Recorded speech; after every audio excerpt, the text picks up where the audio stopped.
नमस्कार, बहुत स्वागत है आप सभी का। मैं हूं आपके साथ नैना यादव, लेकर हाजिर हूं हमारा खास शो पूछता है इंडिया। साजिश बहुत बड़ी है, डेमोक्रेसी के खात्मे की घड़ी है। जी हां, पाकिस्तान का नापाक इतिहास उठाकर देख लीजिए। वहां की सेना ने जब जब चाहा डेमोक्रेसी की गर्दन मरोड़ी और उसे कूड़ेदान में डाल दिया गया और सत्ता की चाबी खुद अपने हाथों में ले ली। जनरल अयूब खान का जिक्र हो, जनरल जियाउल हक की बात हो, जनरल परवेज मुशर्रफ हो, पाकिस्तान में लोकतंत्र के हथियारों की फहरिस्त बहुत लंबी है और ये तो प्रत्यक्ष तख्ता पलट के खलनायक है। लेकिन देखा जाए तो पाकिस्तान में सत्ता की चाबी हमेशा से ही सेना के पास में रही है। जिसने भी सेना को दरकिनार करने की कोशिश की उसे सत्ता से हाथ धोना पड़ गया। पाकिस्तान में एक बार फिर वही नापाक इतिहास दोहराने की तैयारी करीब करीब पूरी हो चुकी है। खबर है कि पाक का जमीर बेच चुका मुल्ला मुनीर ने खुद सत्तानशी होने की पुख्ता तैयारी कर ली है। आखिर ऐसा क्यों कहा जा रहा है, बताएंगे आपको। बात पाकिस्तान की, जहां पर एक बार फिर से सत्ता परिवर्तन होने वाली है और ये कोई नई बात नहीं है। पाकिस्तान में दरअसल यही तो लोकतंत्र की हैसियत नजर आती है। पाकिस्तान में एक बार फिर इतिहास दोहराने की नापाक साजिश की बू आने लगी है। गांव की गलियों में सत्ता के गलियारों तक कयासों के दौर चलने लगे हैं। आबो हवा में हलचल है और सवाल ये उठ रहा है, क्या पाकिस्तान में तख्ता पलट होने वाला है? क्या मुनीर ने शहबाज शरीफ की सत्ता से विदाई की पटकथा लिख डाली? सही मायने में अगर देखा जाए तो मुनीर ने एक तरह से शहबाज को उसी दिन सत्ता से बेदखल कर दिया जब पाकिस्तान में संविधान का 27वां संशोधन अपडेट हुआ। उसके जरिए मुनीर को अभूतपूर्व शक्तियां मिल गई, कानूनी छूट से रियायत मिल गई। मुनीर को मजबूत करने वाला ये संविधान संशोधन जो है वो पाकिस्तान की लोकतांत्रिक साख पर एक गंभीर चोट थी और रही सही कसर तो पाकिस्तान के अंदर के विपरीत हालात ने पूरी कर दी। देखने में तो ऐसा लग रहा है कि पाकिस्तान मिडिल ईस्ट में जंग रुकवाने में बड़ी भूमिका निभा रहा था और बड़ी जियोपॉलिटिकल पावर के रूप में उभर रहा था। लेकिन हकीकत क्या है? हकीकत तो जनाब कुछ और ही निकली। सच्चाई ये है कि पाकिस्तान इस समय कई तरह की आंतरिक और बाहरी समस्याओं से जूझ रहा है। संसद में अस्थिर बहुमत वाली सरकार, राजनीतिक अशांति और आतंकवादी हमले, आर्थिक संकट, विदेशी कर्ज, महंगाई, ऊर्जा संकट, गरीबी और क्लाइमेट चेंज का असर भी है। अब विदेशी मुद्रा भंडार तो यहाँ पर ना के बराबर बचा है और घरेलू राजनीति का तो पूछिए मत। घरेलू राजनीति में क्षेत्रवाद सर उठा रहा है। अब ऐसे अनिश्चित माहौल में पाकिस्तान फिर से सैन्य सत्ता की तरफ बढ़ता हुआ नजर आता है। पूरी दुनिया ये देख रही है कि पर्दे के पीछे से ही सरकार के सारे फैसले मुल्ला मुनीर ले रहे हैं। अंतर्राष्ट्रीय मुद्दों पर तो मुनीर ही एक तरह से बड़ा चेहरा है। पाकिस्तान को रिप्रेजेंट करने वाले पीएम शहबाज शरीफ तो बहुत पीछे हो गए हैं, पिछलग्गू दिखाई दे रहे हैं। लेकिन शहबाज शरीफ की जगह आसिम मुनीर खुद को प्रोजेक्ट करने की कोशिश करें, यानी अंतर्राष्ट्रीय लेवल पर भी पाकिस्तान की कोशिशों की सफलता का सेहरा तो मुनीर के सर पर सजेगा। और अगर मान लीजिए कहीं पर गड़बड़ हो गई, कहीं पर रायता फैल गया, तो सारा ठीकरा फोड़ दिया जाएगा शहबाज के सर पर। यानी मुनीर के दोनों हाथों में लड्डू है तो शहबाज की गर्दन ऐसी फंस गई है कि उनका दम घुटा जा रहा है। घरेलू सियासी मोर्चों पर इमरान खान को लेकर लोगों में बड़ा असंतोष बढ़ता जा रहा है।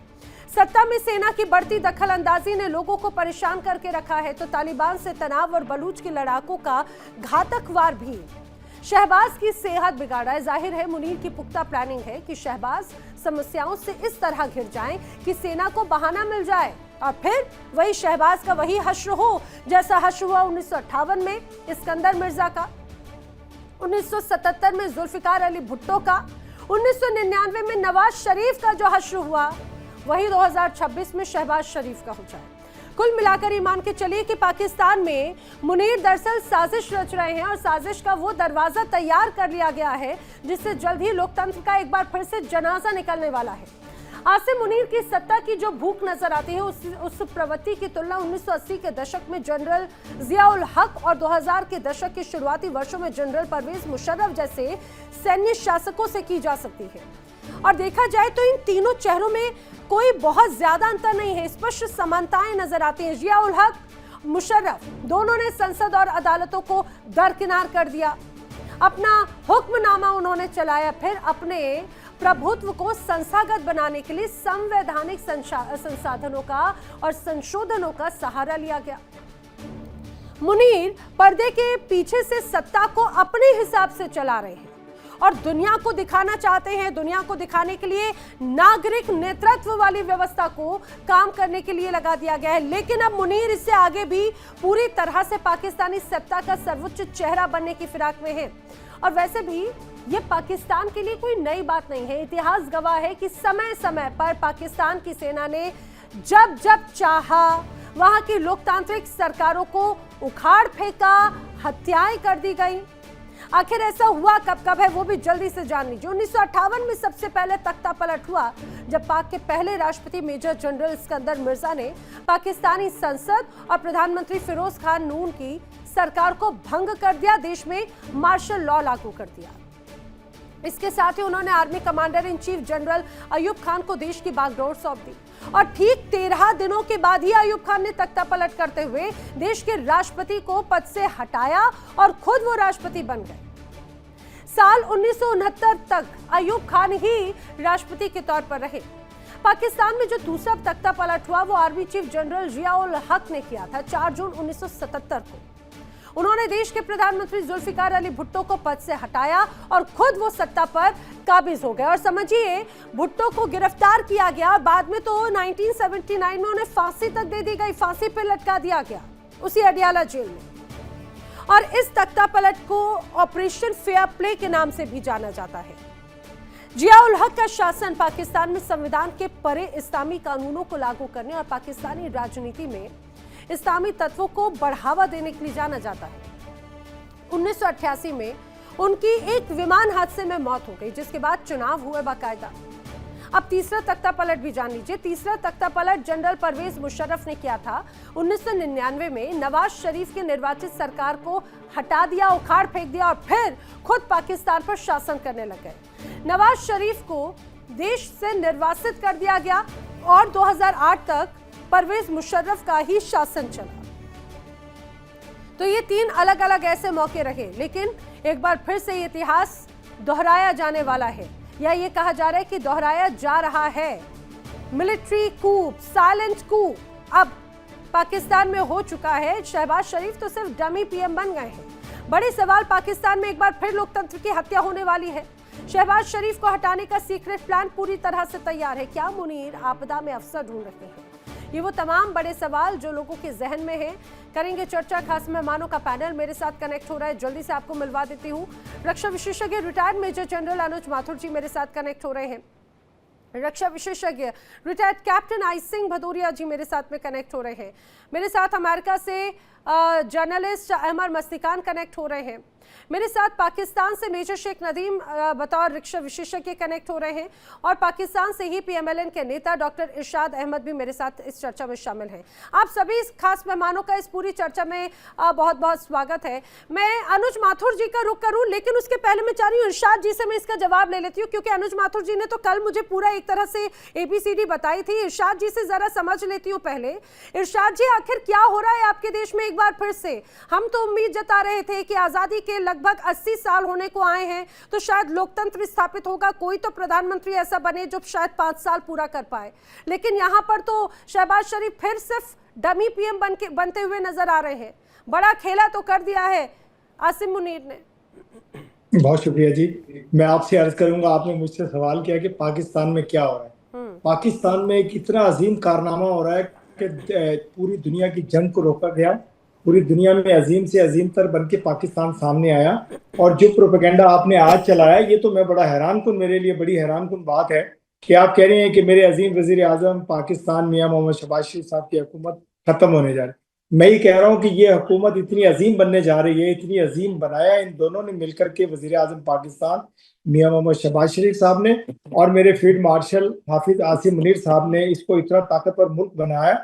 और इतना मुल्क ताकतवर बनाने के बाद पाकिस्तान का नाम बुलंद किया पूरी दुनिया में। देखिए, आज जो मुल्क हमें नहीं जानते थे, जो लोग हमें नहीं जानते थे, आज मेरे ग्रीन पासपोर्ट की इतनी इज्जत, इतनी वैल्यू है कि मैं जहां जाता हूं मुझे सलूट पड़ता है। दूसरी बात यह है कि पाकिस्तान का नाम रोशन से रोशनतर इरशाद होता जी, जा अगर रहा है। ऐसा है तो मुझे एक बात बताइए, जहां पर भी डिप्लोमेटिक चर्चा की बात होती है वहां पर आपके कोई नेता मंत्री या आपके जो प्रधानमंत्री हैं वो क्यों नहीं नजर आते हैं? अभी ईरान में भी वार्ता करने के लिए, क्या ऐसा है कि अब शहबाज शरीफ पे भरोसा ही नहीं हो पा रहा या भरोसा जताने ही नहीं दिया जा पा रहा है? और आसिम मुनीर कह रहे हैं भाई अब इनसे ना हो पाएगा, जो भी होगा, जो करेंगे हम ही करेंगे। अब मैं आपसे अर्ज करूं कि हमने पूरी दुनिया को एक जगह इकट्ठा करने की कसम खाई है और हम सब निकले हुए हैं। सिर्फ मेरे वजीर आजम, मेरे फील्ड मार्शल नहीं, हम सब रातों को जागते हैं और दिन में भी जागते हैं। हमने सोना बंद किया जब तक दुनिया के अंदर अमन कायम नहीं करवाएंगे, जब तक ट्रंप आकर के यहाँ साइन नहीं करेंगे अमन मुआहदे पे।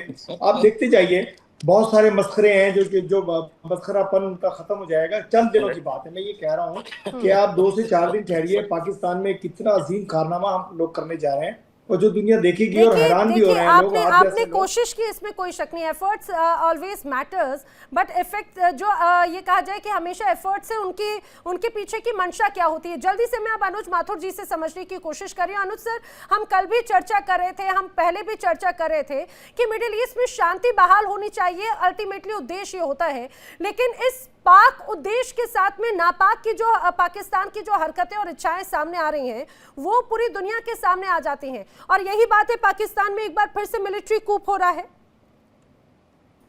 जय हिंद नैना, थैंक यू वेरी मच। मैं आपको एक दो बातें पहले बताता हूं कि पाकिस्तान में 4 बार डायरेक्ट मिलिट्री रूल हुआ है। अयूब खान, याया खान, जियाउल हक और परवेज मुशर्रफ। उसके अलावा इनका पाकिस्तान की सेना का हमेशा से डायरेक्ट इन्वॉल्वमेंट रहा है, चाहे वो पॉलिटिक्स हो, इकोनॉमिक, कोई भी चीज हो। हालांकि ये लोग अक्सर कहा करते हैं कि हमारा हाइब्रिड मॉडल है और ये मॉडल है, वो मॉडल है।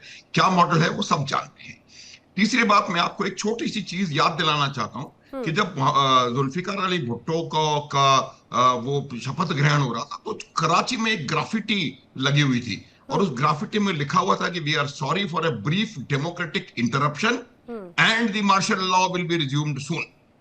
और वही हुआ थोड़े दिनों के बाद। तो ये बात, इसमें कोई मेरे ख्याल से डिस्कशन की भी गुंजाइश नहीं है कि पाकिस्तान में हु कॉल्स द शॉट्स और किस प्रकार से आज तक कोई भी प्रधानमंत्री अपना टेन्योर पूरा नहीं कर पाया पाकिस्तान में। इस इतिहास को कोई झुठला नहीं सकता। मैं कोई गलत बात नहीं बोल रहा हूँ, सारी फैक्ट पर आधारित बातें आपको सर रीजंस क्या है? सर रीजंस क्या है? ऐसे क्यों जरूरत पड़ती है? क्या वहां पर जो सिविल गवर्नमेंट है, वहां की जो सरकारें हैं, क्या वो इतनी नाकाबिल हो जाती हैं, या फिर ये कहा जाए कि उन्हें काम करने का मौका नहीं दिया जाता, भरोसा नहीं जताया जाता? ना, काबिलियत नाकाबिलियत का प्रश्न ही नहीं है। काबिलियत नाकाबिलियत का प्रश्न इसलिए नहीं है क्योंकि जब आपको जो सत्ता का वो लग जाता है, एक जो शब्द मैं नहीं प्रयोग करना चाह रहा हूं, हाँ मैं शब्द नहीं प्रयोग करना चाह रहा था, कहिए अब, चलिए आप कह रही हैं तो ठीक है। तो जब आपको मोह हो जाता है तब आज की तारीख में पाकिस्तान की आर्मी, पाकिस्तान के जनरल्स, ये बैठे हैं मेजर साहब यहाँ पे, वो इस बात से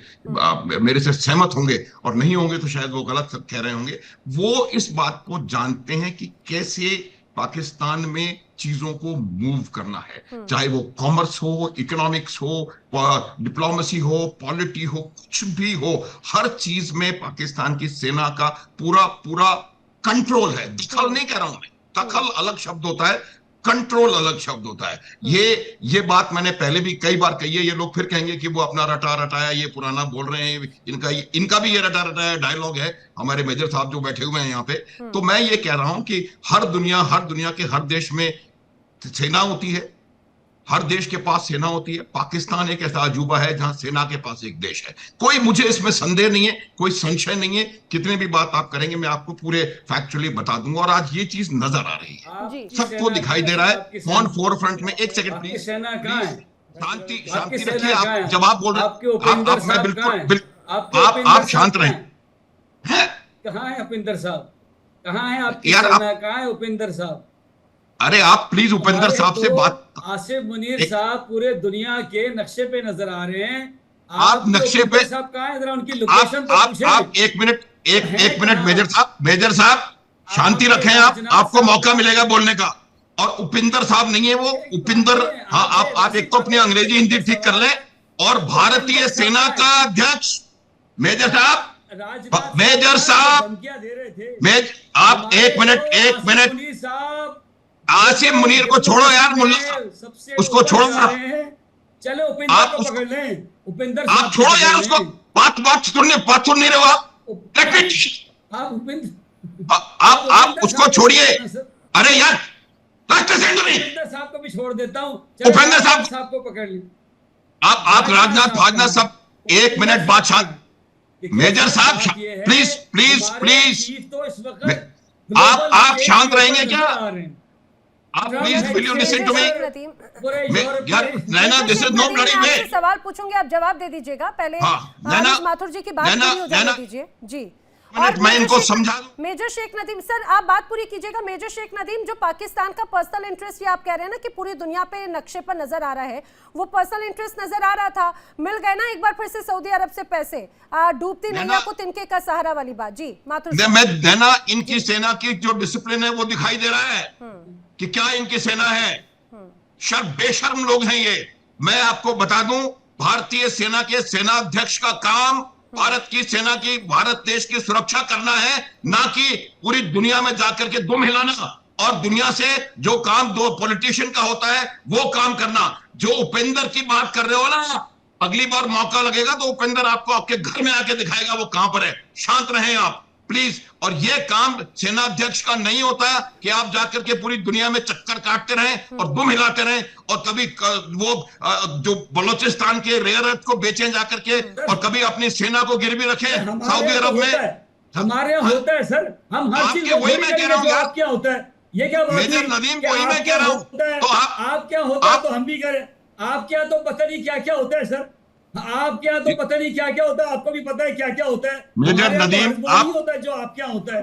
अब ये क्या बात है कि जो आप क्या होता है वो हमारे यहाँ। मैं ये कब कह रहा हूँ यार, दुनिया के अखबारात की शायद सुर्खियों में हमारे चीफ का नाम बच्चे को पता है। आपके चीफ का नाम तो मैंने बता दिया उपेंद्र, तो लोगों को पता चल, उनको नाम भी नहीं पता।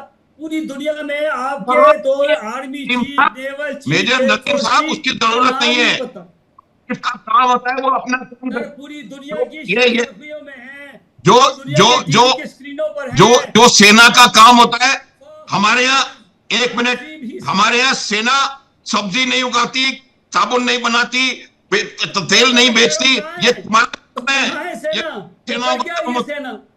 सेना तो ये जितने घास काट रही है, फसल काट रही है। आप यार कैसी बात कर रहे हैं? सुनिए मेजर शेख नदीम, मैं आपसे सवाल सेंसिबल पूछते, आप उसके पहले इधर उधर की बात करने लगे। आप जनरल उपेंद्र द्विवेदी का नाम अगर आप ले रहे हैं तो मैं जानती हूँ आपको उनका खौफ है। आप जानते हैं, ये बात आप भी जानते हैं, पाकिस्तान के आपके खुद आसिम मुनीर भी जानते हैं कि कहीं ऐसा ना हो कि एक बार फिर से धज्जियां उड़ा दी जाएं, क्योंकि आपके पास में हमेशा आतंकी वारदातों को अंजाम देने के लिए तो तमाम रणनीतियां होती हैं, या अपनी सेना को इधर उधर भेजे होते हैं। माथुर सर, बात पूरी कीजिएगा जी। मैं यही कह रहा हूं, देखिए इसको, उसमें कोई फर्क नहीं, इनको किनके कहने से कोई फर्क नहीं पड़ता। सेनाओं का अपना काम होता है। आप अगर ये पूरी दुनिया की सेना अपने अपने काम करती है, पाकिस्तान में सेना से देश चलाती है, मैं वही कह रहा हूं। अब सेना का अपना काम है, वो अपना काम कर रही है और बहुत बेहतरीन तरीके से कर रही है। ये आपको बता दिया गया है कई बार, 47 से लेके और 2025 तक 6 बार बता दिया आपको। हमारे हर चीज हमारी मर्जी के मुताबिक होती है, मर्जी के मुताबिक नहीं होती है। इंडिया में तो पता नहीं क्या क्या होता है। आप मुझे बताइए, वो चीज हमारे होगी। झोपड़पट्टी इंडिया में होती है, ठीक है, पता नहीं क्या क्या आप खाते हो, हमारे हो। वही तो मैं कह रहा हूं, मैं वही कह रहा हूं जो आप कह रहे हैं। ये तो अच्छा हुआ आप स्वयं मान गए कि सारा कुछ आपकी सेना की मर्जी के मुताबिक होता है। Naina, just one line conclusion, Pakistan ऐसा अजूबा है जहां सेना के पास एक देश है और किसी और को कुछ बोलने की इजाजत। इमरान खान ने इसी असीम मुनीर को DGISI के पद से हटाया था, तो आज इमरान खान को जेल में सड़ा रहा है ये असीम मुनीर। ये ताकत है इनकी सेना की। और ये, एक मिनट यार, relax major Nadeem, you have no argument. आपका रिश्तेदार है इमरान खान, आपका रिश्तेदार है, आपको क्या तकलीफ है? से बात करो श्रीमान, कोर्टों में उनका केस चल रहा है। ठीक है, अच्छा, मैं Anuj Mathur ji, let me ask one question, जिस रूप में अभी लगातार मेजर शेख नदीम जवाब दे रहे हैं। मेजर शेख नदीम, अभी बहुत ज्यादा वक्त नहीं हुआ, अभी हाल ही में आसिम मुनीर गए थे ना ईरान, गए थे ना ईरान। भाई डोनाल्ड ट्रंप ने उन्हें लीडर ऑफ पाकिस्तान कह दिया। वो सिर्फ वो नहीं, आप ही के ही खुद तमाम ऐसे मिनिस्टर्स हैं जो आसिम मुनीर को सीधे सीधे लीडर ऑफ पाकिस्तान कह रहे हैं। मतलब ये माना जाए कि आपके जो प्रधानमंत्री शहबाज शरीफ वो सिर्फ रबर स्टैंप पीएम है, वो सिर्फ डमी पीएम है। असल में जो बड़ी कमान है वो उनके हाथ में है। डोनाल्ड ट्रंप के ही कहने पर ये सारी चीजें हो रही हैं, जिस बात को लेकर इतना उछल कूद मचा रहे हैं आप। ये लीडर ऑफ पाकिस्तान है ना, ये आप लीडर ऑफ पाकिस्तान मान रहे हैं आसिम मुनीर को? जी जी, लीडर ऑफ पाकिस्तान है। हाँ तो ठीक है, लीडर ऑफ पाकिस्तान है, प्राइम मिनिस्टर। मतलब आप सुनिए सुनिए, अच्छा फिर अगर लीडर ऑफ पाकिस्तान है, आपने खुद ही ने बात कह दी, फिर तो सिविलियन गवर्नमेंट का तो कोई रोल कहीं से कहीं तक नजर ही नहीं आता। मेजर शेख नदीम, आप ये एक्सेप्ट करें ना इंडिया डेली के इस मंच पे चर्चा में? उस लेवल का लीडर पाकिस्तान में अभी तक पैदा नहीं हुआ। वो पाकिस्तान के जिस तरह के लीडर हैं, लीडर का मतलब आप अभी तक 80 साल होने को आए हैं, आपकी तमाम लीडरशिप को आप पंगु कह रहे हैं। आप कह रहे हैं कि अभी तक ऐसा कोई लीडर ही पैदा नहीं हुआ पाकिस्तान को जो चला पाए। अभी तक जो सरकारें रही वो नाकामयाब रही ना, नाकाम रही। आप इसको एक्सेप्ट कर रहे हैं जी, आप इसको एक्सेप्ट करें। कैप्टन आई सिंह भदौरिया जी भी कुछ कह रहे हैं जी। भदौरिया सर यहाँ पे तो खुद ही स्वीकार कर रहे हैं कि पाकिस्तान में आज तक कोई ऐसा लीडर पैदा नहीं हुआ जो स्थिति को संभाल पाए। पूरी तरह से फेल साबित हुई है पाकिस्तान की सरकार। Captain Bhadauria sir, audio unmute कर लें प्लीज। अभी ज्यादा समय नहीं गुजरा है, पिछले मई की बात है, दोबारा मई आने वाली है। हमने घर में घुस के कितनी बुरी तरह से ठोका है, शायद अभी तक आपके जो है ना रिपेयर नहीं हो पाए। हमने मात्र 22 मिनट में तुम्हारे सारे तो एयरबेस खत्म कर दिए थे, तुम्हारा सारा रेडार सिस्टम कर दिया था। और तो आपने जो आतंकी स्थान बना रखा था ना, जो 11 तुम्हारे आतंकियों के हेडक्वार्टर थे, वो हमने 9 आतंकी हेडक्वार्टर तो 2 मिनट के अंदर ध्वस्त कर दिए थे। अरे आपकी औकात क्या है हमारे सामने? मुल्ला मुनीर एक दलाल बन गया है। इस टाइम एक सेना अध्यक्ष का ये काम नहीं होता कि वो जाके दलाली करे। मुल्ला मुनीर दलाली करता, फिर दलाली करता, कहीं जाके अमेरिका में खड़ा हो जाता है, कहीं ईरान में खड़ा हो जाता है कि लाओ कटोरा हम लेके आए, डालिए इसमें बीच। मुल्ला मुनीर इस टाइम वो लगता ही नहीं कि वो आर्मी का जनरल भी है। ऐसे लगता है कि पता नहीं कहाँ का भिखमंगा है, कटोरा लेके घूम रहा है। और अभी मैं एक बहुत अच्छी बात बताना चाहूंगा। आप लोगों ने ठीक से देखा नहीं होगा कि जब अभी पाकिस्तान में ये समझो वार्ता चली अमेरिका और ईरान की, तो ईरान का जहाज पहुंचा तो मुल्ला मुनीर वहाँ आर्मी की यूनिफॉर्म पहन के पहुंच गया। और जैसे ही अमेरिका का जहाज पड़ा, मुल्ला मुनीर ये नाबीना है, मैं तो नाबीना होने की वजह से मुल्ला मुनीर क्या है दुनिया जानती है कि दलाल है, दलाल।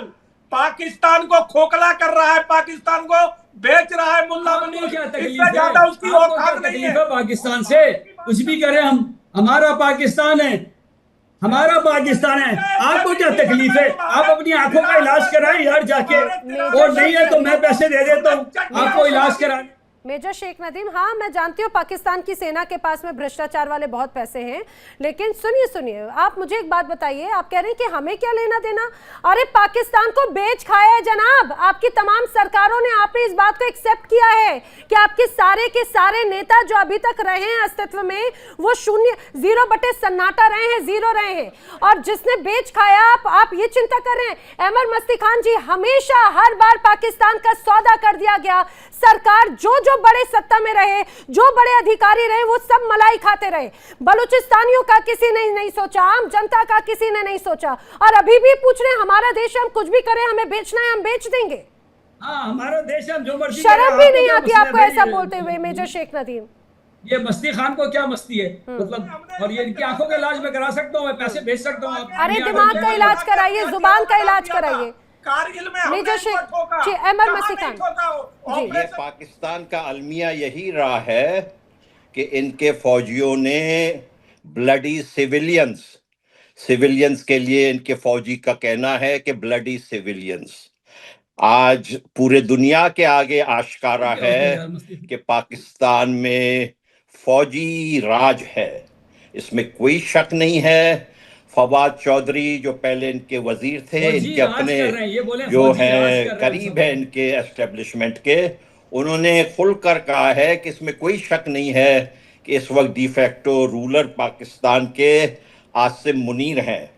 देखिए, इसी पाकिस्तान के फौज ने ही अपने मुल्क का मुंह काला कराया है। इसी फौज ने 3 मिलियन बंगालियों का खून बहाया।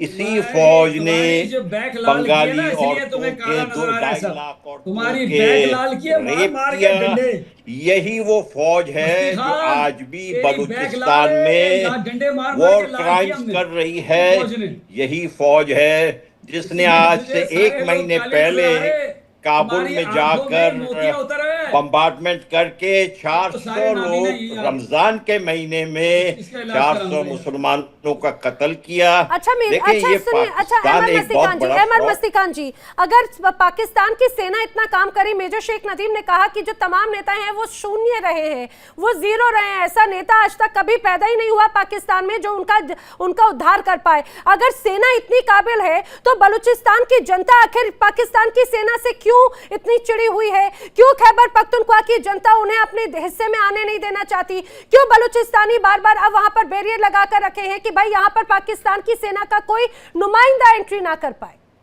भाई मुझे नैना जी, मैं क्या कहूँ कि ये लोग इतने बेगैरत हैं कि इनके आगे जो फौजी बैठे हुए हैं, जनरल माथुर साहब, इससे पूछे ना, के आगे इन्होंने हथियार डाले ये थे। इसलिए ये बातें मेजर कर रहे शेख हैं नदीम कि सुनिए, इसको मेजर बैठिए शेख लाल- नदीम जरा जवाब तो लेने दीजिए। आपका नाम अहमद मस्ती खान भी नहीं है, ना आपका नाम अनुज माथुर है, ना ही आपका नाम आई सिंह भदौरिया है। मैं सवाल उनसे पूछ रही हूँ, आज आपके पता नहीं क्यों बौखला रहे हैं। अरे सवाल जवाब सुनिए तो सामने वाले का। आपको किस बात का डर है? क्या मुझे काउंटर तो कर मौका देंगे? देना, मुझे क्या आपने ऐसी बखियां बुलाया उधेड़ है तो देंगे? अरे मौका थोड़ा दीजिए। पेशेंस रखिए। अरे पानी पीजिए जरा, देखिए, पानी पीजिए, पानी पीजिए मेजर शेख 93,000 नदीम जी। सिपाहियों ने, इनके फौजियों ने हथियार डाले थे। Very उस good. फौज के आगे ये लोग अभी बड़कियां मार रहे हैं। इनके फौज ने पूरा मुल्क तबाह किया है पाकिस्तान। देखें, पहले दिन से ये फरेबी मुल्क है, ये झूठ के ऊपर चलने वाला मुल्क है। कहते हैं कि जिन्ना सेक्युलर था, जिन्ना कहां से सेक्युलर था? इतने जबरदस्त भारत का बंटवारा कराया। मेजर शेख अंग्रेज का नदीम, एजेंट मैं था। डिसेंसी से बात करना चाह रही हूँ, प्लीज फैक्ट पे बात करेंगे, इस तरह से उलझुल पर्सनल अटैक्स नहीं। आप सुनिए, आप एक डेजिग्नेटेड आर्मी पर्सन है, आप एक डेकोरेटेड आर्मी के हिस्सा हैं, प्लीज वो मुझे यहाँ पे चर्चा में देखना चाहिए सर, प्लीज जी। अहमद मस्ती खान जी बात पूरी कीजिएगा। लेकिन ये देखें, मैं आ रही हूँ ये जो है ना, मेजर शेख सारा नदीम। का सारा फ्रेम पे चल। मैं आपसे अर्ज करना चाहता हूँ, इसके साथ दो हाथ करूं, इन्होंने जो ट्रंप के लिए कहा कि इनको हम नोबेल प्राइज के लिए नॉमिनेट करते हैं, ये सारा कुछ ये क्या था? ये फरेब ही था ना जी, झूठ था। ट्रंप जो है फलस्तीनियों के ऊपर कत्लेआम, इनके हमसाया मुल्क ईरान पे जाकर ट्रंप ने जो है बमबारियां जो की है, इनको शर्म नहीं आती है कि ये ट्रंप को अब वहां पे बुला रहे हैं इस्लामाबाद में? ये तो इंतहाई बेगैरत लोग हैं। हम साहे कि को वहां बचाने के लिए बुला रहे हैं यार। वहां तो लोगों को हमसाए के ऊपर आकर ceasefire इनके करा रहे हैं। फौजियों के इनके वर्दियां छीनकर इनको घरों में बेचकर इनको चप्पलें मारनी चाहिए। ये ऐसी इस किस्म की फौज है ये जो अपने हमसा तुम्हारे साथ जब भी तो भाग गए, आओ ना बिल। देखे, आओ तो सही। ईरान जो ये कल गए, क्या ईरानी भूल गए कि इसने कहा कि जिसको भी ईरान से इतनी हमदर्दी है वो ईरान चले जाए? आपके ख्याल में क्या ईरान के लोगों को ये पता नहीं है? बिल्कुल पता है। इन्होंने ईरानियों को भी अपने खिलाफ किया हुआ है। अच्छा, बलोचों को अपने दुश्मन बनाया हुआ है, अफगानों को अपने दुश्मन बनाया हुआ है, हिंदुस्तान से इनकी अजली दुश्मनी है। ये जो पंजाबी सुन्नी हैं, ये पंजाबी सुन्नी कैंसर है पूरे साउथ एशिया के लिए। इनको जब तक अच्छी तरह से इस कैंसर को ना निकाला जाए, हमारे दोस्त हैं, भाई हैं, सर्जरी के जरिए साउथ एशिया में कभी अमन अमान नहीं होगा। ये किस किस्म की बातें कर रहे हैं? ठीक है मेजर इनके Sheikh prime Nadeem, minister major बेचारा शेख नदीम, आप बार बार कह रहे हैं अब अहमद मस्ती खान जी को कि वापस आइए। जम्मू कश्मीर में जिस तरह से पाकिस्तान ने आतंकी वारदातों को अंजाम दिया था, दहशत का माहौल था, लेकिन अब वहां पर सेना ने, भारत की सरकार ने वहां पर अमन चैन लाने के लिए जो कोशिश की, इतनी खूबसूरत तस्वीर वहां पर नजर आई कि लोग अब घर वापसी करने को तैयार हैं, जिन्हें घर छोड़ने को मजबूर होना पड़ा। क्या बलूचिस्तानियों को आप वो सिक्योरिटी, वो भरोसा दे सकते हैं कि आप आइए, जो आपके साथ में हुआ वो गलत हुआ, हम भरपाई करने के लिए तैयार हैं? क्या आप उन्हें वो आश्वासन देने के लिए तैयार हैं? आप जिस रूप में बार बार अमर मस्तिकान को कह रहे हैं कि आप वापस आइए, आपकी क्या मौजूदा जो सेना है, सेना सरकार है, वो क्या इतनी सक्षम है? देखिए, अल्हम्दुलिल्लाह पूरे बलूचिस्तान में अमन है। कोयटा इसका कैपिटल है, आप उसकी लाइव ले लें अर्थ, ठीक है, गूगल अर्थ से, और वहाँ चेक कर लें कि पूरी जाफर एक्सप्रेस पूरे तकरीबन बलूचिस्तान में फिरती है, आउटस्कर्ट्स तक पर जाती है। आप मुझे बताइए कौन सा बैरियर, मुझे बताइए कौन से शहर में जाके तस्वीर बना के क्लिप भेज दूं, नैना सिस्टर मैं जाऊंगा इंशाल्लाह, आप बोले तो सही, आप बहन है, लेकिन ऐसा कुछ भी नहीं है। आप मुझे बताइए कौन से अखबार में है। आपको कैप्टन भदौरिया और मेजर अनुज माथुर जी आपको और बता देंगे बलूचिस्तानियों का इतिहास क्या रहा है। आप बार बार कह रहे हैं ना तस्वीरें, अरे आपको तस्वीरें लेने भी नहीं जाने देंगे, इतनी नाराजगी, इतनी नफरत है बलूचिस्तानियों को पाकिस्तान की सेना से। अच्छा, मुझे आप टाइम देती नहीं है। अच्छा, माथुर साहब को तो आप दूसरों के बोलने में इतना बीच में आ जाते हैं तो मुझे टाइम किल करना पड़ रहा है। बोलिए, चलिए। असल में थोड़ा सा फायरी भी होना चाहिए।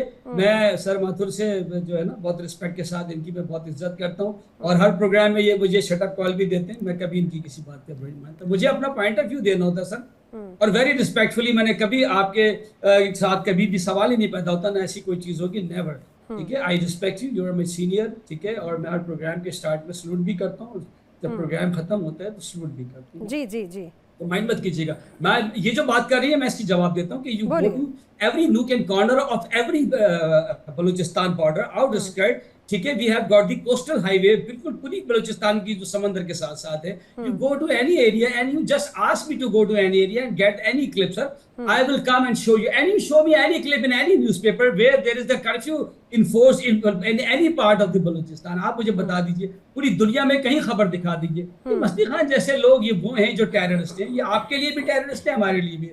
ये पैसे लेकर कुछ भी कर सकते हैं, इंसानों का खून बांटते हैं। जहाँ तक आपके कश्मीर में भी पर्सनल अटैक है मेजर शेख नदीम, आप मेरे गेस्ट को आप टेररिस्ट कह रहे हैं, ये नियत को दर्शाता है।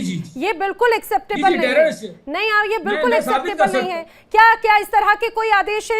यहाँ पर कैप्टन भदौरिया भी कुछ कह रहे हैं जी, उसका टेररिस्ट सर ऑडियो म्यूट कर ले भदौरिया जी। हाफिज सभी सही कहाँ है? पाकिस्तान में है।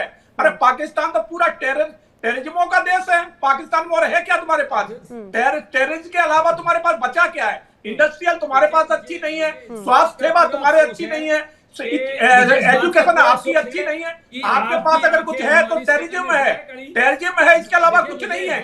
इसलिए आप दुनिया में बदनाम हो, ये मत कहिए कि हमारा नाम है। आपका नाम है, बिल्कुल नाम है, मगर टेररिज्म में है, आपके अच्छे लोगों में नहीं है। और आपके जो जनरल साहब है, वो मैं तो कहता हूं कि वो जनरल कहलाने योग्य है ही नहीं, क्योंकि वो दलाली करते घूम रहे जगह जगह। जो जनरल दलाली करने लगे, जो जनरल अपना काम, सेना के जनरल का ये काम नहीं है। सेना के जनरल का हमारे भी जनरल है, कभी देखा है आपने कि किसी के आगे पीछे घूम रहे हो? हमारे जनरल तो कभी किसी देश के किसी के राष्ट्रीय अध्यक्ष के आगे पीछे नहीं घूमते, क्योंकि जनरल की एक शान होती है, उसका एक ओहदा होता है, उसका एक प्रोटोकॉल होता है। मगर आप जनरल तो दलाली कर रहे हैं देश तो सालिस बोलते हैं। आज पाकिस्तान बर्बाद है। क्या है पाकिस्तान के पास? बताइए आपने क्या कर लिया, क्या कर लिया? इसलिए आपकी रेपुटेशन, आप समझौते की बात कर रहे हैं, वो समझौता तो आप करा नहीं पाए, एक समझौता करा नहीं पाए आप लोग। आप लोगों के पास कुछ भी नहीं है, सिर्फ आपके पास आतंकी है। आतंकियों को पाला है आपने, आतंकियों को पाला है। ना तो आपकी सेना इससे आगे कुछ है, ना आपका देश इससे आगे कुछ है, सिर्फ आप आतंकिस्तान बन के रह गए हो। अरे और तो और, जिस अफगानिस्तान को आपने पहले सहारा दिया, पहले आपने उनको बढ़ाया भारत के खिलाफ, आप अफगानिस्तान को भारत के खिलाफ पहले भड़काया, आज वो तुम्हारे ही डंडा डाल रहे हैं, आज वही अफगानी तुम्हारे डंडा डाल रहे हैं। और बलोचिस्तान हो चाहे खैबर पख्तूनख्वा हो, ये सारे धीरे धीरे पाकिस्तान से अलग होने वाले लेकिन पाकिस्तान लेकिन एक आपको नहीं, बड़ा 5 प्यार है टुकड़े हो गए, अफगानिस्तान से, 5 टुकड़े। आप अपनी फैमिली के ऐसे साथ नहीं, जाएं, ऐसे नहीं, तो ऐसे नहीं, होने जा रहे हैं। प्लीज देखिए भदौरिया जी ने जिस रूप में फैक्ट्स बताए हैं, अब आपको मुझे लगता है मेजर शेख नदीम आपको उस हिसाब से फैक्ट पे नहीं, बात जी, करनी respect चाहिए थी। करता सुनिए मैं माथुर सर का रुख करूं, लेकिन कुछ बातें अपने दर्शकों को भी बताती चलूं। बार बार ये कहा जा रहा है कि भाई हमारे पास में न्यूक्लियर मिसाइल है। अगर आपने न्यूक्लियर मिसाइल तैयार की तो क्या उसे सिर्फ आतंकियों के हाथ में रिमोट कंट्रोल देने के तौर पर किया?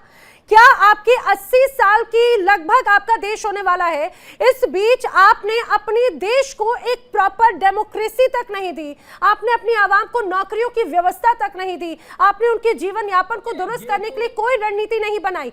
मेजर शेख नदीम, ये बहुत प्रैक्टिकल फैक्ट है, आपके आधे से ज्यादा हिस्से जल रहे हैं। आप भले उसको जो भी नाम दें, आप दूसरों को ऊपर साजिशों का ठीकरा फोड़े, लेकिन आपकी नीतियां फेल हैं। चाहे बलूचिस्तान को लेकर हो, खैबर पख्तूनख्वा को लेकर हो, या फिर पीओके को लेकर हो, इवन आपके घर के अंदर भी आपकी नीतियां फेल हैं।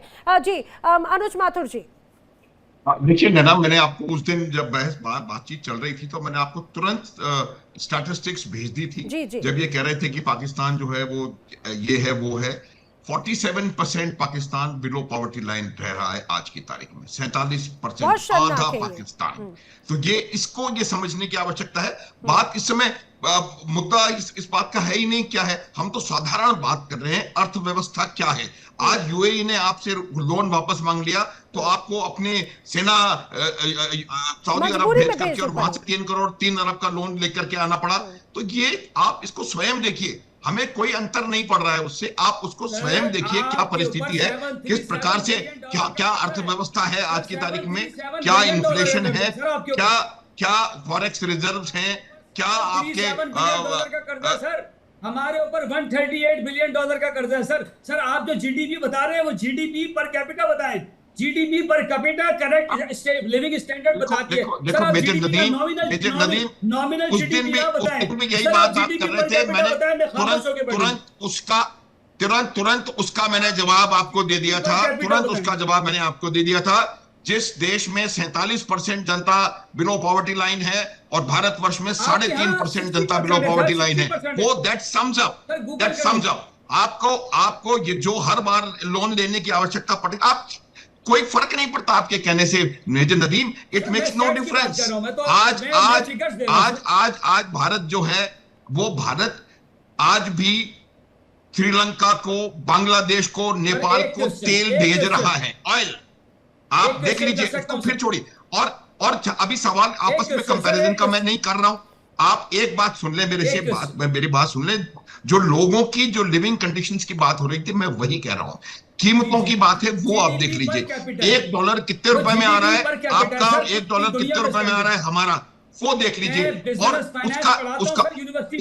उसका और बिजनेस फाइनेंस पढ़ाता हूं सर यूनिवर्सिटी। और उसके अलावा देखिए, उसकी आपको वजह देखने की आवश्यकता है। ये आपकी जो अर्थव्यवस्था थी सन 60-62 तक, आपकी अर्थव्यवस्था भारत की अर्थव्यवस्था से बेहतर थी। आज पता नहीं कितनी दूर है, इसका भी कोई आप वजह ढूंढने की कोशिश करिए। आपके अपने हित में है, इसकी वजह शायद कहीं ऐसा तो नहीं है कि ये जो चार direct bouts of military rule, direct bouts of military rule, 3 suspensions जो आपने संविधान के किए, और अब तो संविधान को ही आपने अमेंड कर दिया, तो उसकी आपको सस्पेंड करने की आवश्यकता ही नहीं है। तो मेरा कहने का मतलब ये है कि इसका कोई वजह आपको स्वयं ढूंढने की आवश्यकता है। अनुज माथुर सर, मैं आपको बस कुछ सेकंड के लिए एक पॉज देना चाह रही हूँ, क्योंकि यहाँ पर अभी मेजर शेख नदीम ने एक फैक्ट ये पेश करने की कोशिश की और कहा कि वो पढ़ाते हैं खासतौर से फाइनेंस का। अभी रिसेंटली कल की एक रिपोर्ट आई थी मेजर शेख नदीम, उसमें जो रिपोर्ट सामने आई है खासतौर से world largest economies in 2025 Sputnik की रिपोर्ट है, उसमें चाइना के बाद में दूसरा नंबर है यूएस का और तीसरा नंबर है इंडिया का।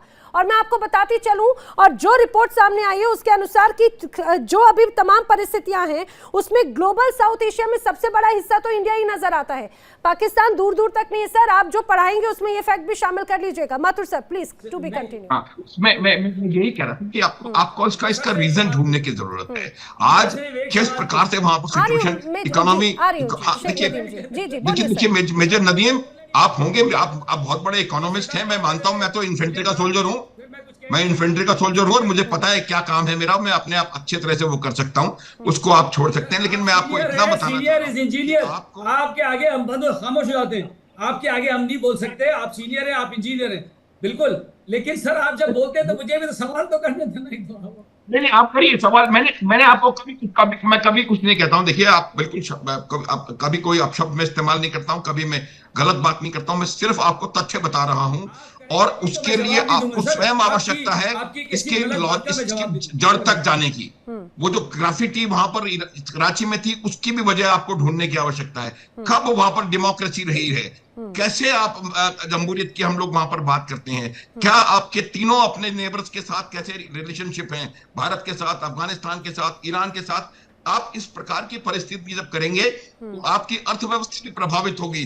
जो व्यापारी होता है छोटा, वो प्रभावित होता है जब वो अपने किसी भी सीमा पर कोई भी अपना व्यापार करने में सक्षम नहीं होता है। बहुत सारी चीजें हैं जिनको देखने की जरूरत है। अगर साथ मिलकर के चलते तो आज ये पूरा रीजन जो है वो बहुत ज्यादा सुदृढ़ और बहुत ज्यादा आर्थिक रूप से संपन्न होता।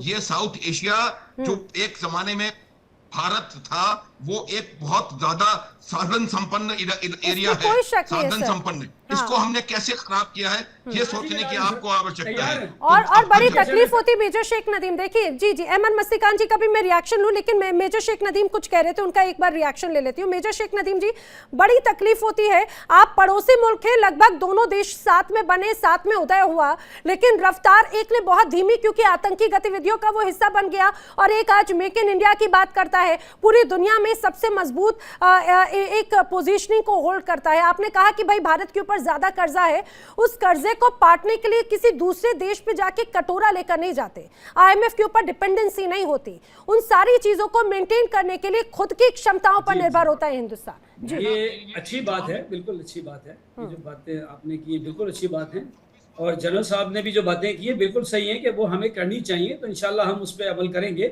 लेकिन मैं आपको सिर्फ ये बता दूं कि देखिए, हम दोनों देश एक दूसरे से कोई बहुत डिस्टेंस नहीं है, फासला नहीं है। मैंने सर से यही सवाल किया कि सर जीडीपी या इकोनॉमी की बात ना करें, सर जीडीपी, नॉमिनल जीडीपी अलग होती है, सर जीडीपी पर कैपिटा, जिसको परचेजिंग पावर पैरिटी कहते हैं, पीपीपी, वो आप बताएं, वो करेक्ट इंडिकेटर है स्टैंडर्ड ऑफ लिविंग का।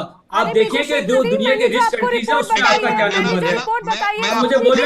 ये वही रिपोर्ट है, और इसकी अर्थव्यवस्था के अनुसार जापान और जर्मनी से को मिला भी दिया जाए तो भी हिंदुस्तान आगे है। मैंने आपको उसी की रिपोर्ट बताई है परचेसिंग पावर के साथ में। मैं आपसे यही तो कह रहा हूं, अब मुझे समझ में नहीं आता, दुनिया की सारी एजेंसी, सारी रिपोर्ट्स फेल है, पाकिस्तान के डेटा बिल्कुल पूरी तरह से एक्यूरेट है। नहीं, अगर आप मुझे टाइम दे तो मैं गूगल करके दिखा दूं आपको अभी यहाँ पे, अगर आप बोले तो मैं अभी गूगल करके आपको दिखा दूं कि जीडीपी पर कैपिटा पे इंडिया कहाँ है और पाकिस्तान कहाँ है।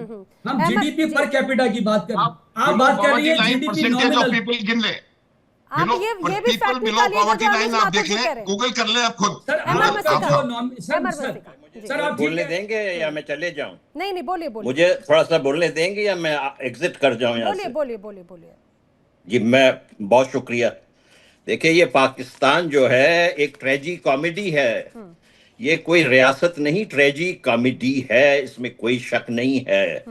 देखें, इनके पाकिस्तान के डिफेंस मिनिस्टर से 2 दिन पहले एक साफी ने पूछा कि आपने जो ये फौज भेजे हैं और ये जो तैयारे सऊदी अरब में भेजे हैं, इसके बारे में हमें कुछ समझाएं। तो इनके डिफेंस मिनिस्टर ने क्या जवाब दिया कि नहीं जनाब, ये स्ट्रेटेजिक मामलों पे मैं कोई बात नहीं कर सकता हूं। भैया, अगर आपका डिफेंस मिनिस्टर स्ट्रेटेजिक मामलों पर कोई बात नहीं कर सकता है तो क्या वो डायमंड्स के बारे में बात कर सकता है? क्या वो कल्चर के बारे में बात कर सकता है? वो किस मामले पे बात कर सकता है? देखें, दूसरी बात मैं आपको बताऊं, ये जब कल के दिन गए हैं वहां, ईरान जब गए हैं, इन्होंने दरख्वास्त की कि आयतुल्लाह मुश्तबा खमेनी से मिलाया जाए। आसिम मुनीर ने ये कहा, ईरानियों ने इनके ऊपर ट्रस्ट नहीं किया। ईरानियों ने, लगता है तुम्हें सारी खबर आ गई, तार आ गया तुम्हारे पास, टेलीग्राम आ गया। आसिम मुनीर की मुलाकात नहीं कराई क्योंकि उनको मालूम है कि ये ट्रम्प साहब के बिल्कुल खास चेले हैं। ये जो है, अपने अच्छा सर का नहीं दूसरी पता बात बताओ, और दुम का अभी नहीं जो पता और है, बातें करते हुए वहां ईरान की तुम्हें खबरें आ जाती। गल्फ के कहाँ पॉलिटिक्स से का बातें इनको करते हैं कुछ यार, पता ही नहीं है। ये बिल्कुल सिर्फ और सिर्फ सऊदिया के गुलामी में चले गए हैं। ओमान में, यूनाइटेड अरब सऊदिया एमिरेट्स का में दिफा कर रहे हैं, लोग सऊदिया का इनके दिफा इंतहाई कर रहे हैं। खिलाफ हो गए। वो मेजर कहते हैं शेख कि नदीम, किस किस्म का ये बकवास मेजर मुल्क शेख है। नदीम, आप मैं एमरान आपसे खान जी से पूछ रहे हैं कि आखिर डिटेल्स सही कहाँ से से ही कहता आई? हूं। जहाँ से कॉपी पेस्ट वाला मैसेज आता है वो उसी जगह पर बैठे हुए उनके पास में सारी खबरें पहले पहुंच जाती हैं। जी जी, है ना? तो अच्छा कैप्टन जी यहाँ पर कैप्टन एक भदौरिया, सेकंड, जी एक जी जी जी सेकंड मातू नैना, सर, जी जी मैंने आपको ये जो बात कर रहे थे उनका हाथों हाथ जवाब दे दिया जी। है। गूगल से निकाल करके जीडीपी पर कैपिटा का स्टैटिस्टिक्स आपके पास पहुंचा दिया है। आप कृपया उसको पढ़ के सुना दें। जी बिल्कुल, देखिए ये अब जो सर की तरफ से जो डिटेल्स भेजी गई हैं, एज ऑफ 2024 और 25 India's GDP per capita is रफली डबल दैट ऑफ पाकिस्तान।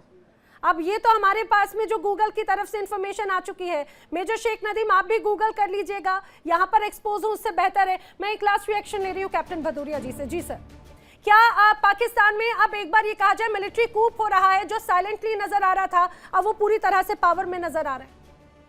बिल्कुल, पाकिस्तान तो मैं तो शुरू से ही कहता रहा हूं कि पाकिस्तान में कभी सरकार ठीक से काम कर ही नहीं रही। पाकिस्तान में जो भी सरकार आती है वो सेना की कठपुतली होती है। इसलिए इनकी नीति जब तक नीति और इनकी ठीक नहीं होगी, पाकिस्तान ठीक हो ही नहीं सकता। नहीं, ऐसे वो क्या कारण है कि जब से भारत और पाकिस्तान साथ साथ अलग हुए, आज भारत इनसे कई गुना ज्यादा आगे निकल गया, हर क्षेत्र में निकल गए। ये एक खाली बात झुंझुना दिखाते रहते हैं, हमारे पास न्यूक्लियर हथियार। अरे भैया, मेरे पास क्या, हमारे पास नहीं है क्या? हमने क्या उनको सजाने के लिए रखे? आपसे है भी है हमारे पास। और ऑपरेशन सिंदूर में हमने आपको जवाब दे दिया, और हमने इतना तगड़ा जवाब दिया है कि आप अपने आप को बचा नहीं पाए, संभाल नहीं पाए। तो इसलिए हमारे सामने ये बात मत किया करो। हिंदुस्तान है और पाकिस्तान सिर्फ एक आतंकी स्थान है। बिल्कुल सर, और देखिए ये बात फैक्ट पे जब बात आती है तो मुझे लगता है कि बात वहां पर आकर पाकिस्तान शांत हो जाता है, खामोश हो जाता है। लेकिन फैक्ट पे जब बात होगी, पाकिस्तान सुधार सकता था अगर वहां पर सिविलियन गवर्नमेंट राज करती, वहां की नीतियों पर बात होती। हमेशा हर बार साइलेंटली कूप या फिर मिलिट्री रूल जब होता है जिस देश में, वहां का हश्र यही नजर आता है। भले ही आप कितनी पीठ थपथपा लें, लेकिन वो गर्त में जाता है और कुछ नहीं। आप सभी मेरे साथ चर्चा में शामिल हुए, आप सभी का बहुत शुक्रिया। वक्त एक छोटे से ब्रेक का। इंडिया डेली अब आपके स्मार्ट टीवी पर भी मौजूद है। अब आप लाइव देख सकते हैं इन सभी प्लेटफॉर्म्स पर।